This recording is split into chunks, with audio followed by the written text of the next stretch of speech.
मैं डॉक्टर साहिल छाबड़ा, मैं एक फिजिशियन हूँ। मैं स्वामी विवेकानंद हॉस्पिटल में कार्यरत हूँ।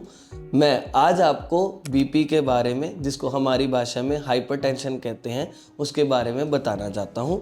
कई लोग मेरे पास आते हैं कि हमें कोई लक्षण नहीं है, हमें कोई दिक्कत नहीं है, फिर भी हमारा बीपी बढ़ा क्यों आता है।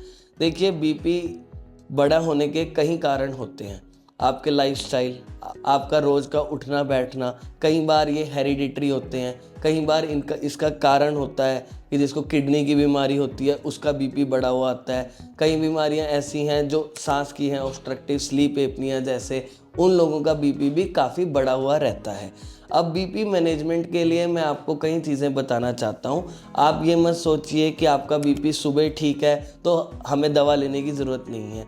पूरे दिन में बीपी ऊपर नीचे रहता है, जो कि एक फिजियोलॉजिकल चेंज है जो बॉडी के साथ, जो टाइम के साथ बदलता है। रोज़ सुबह का बीपी, दिन का बीपी, शाम का बीपी आपका अलग अलग हो सकता है।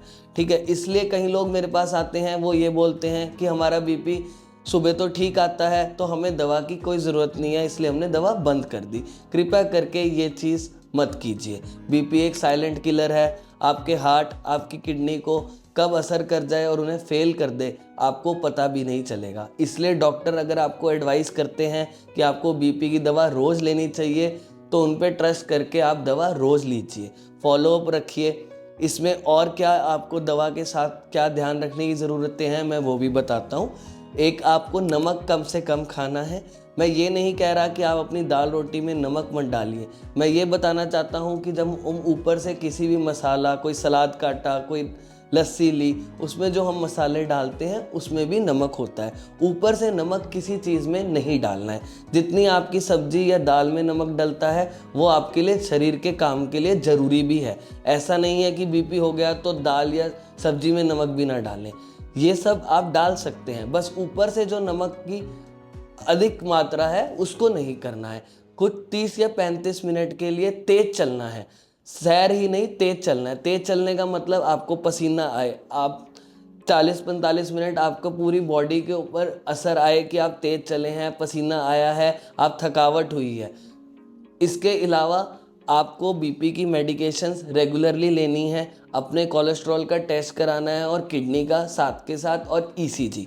ये 3-4 चीज़ें बीपी में बहुत ज़रूरी हैं, जिससे कि रेगुलरली पता चलता रहे कि आपका कोई किडनी या आपके दिल पे असर नहीं आ रहा हो।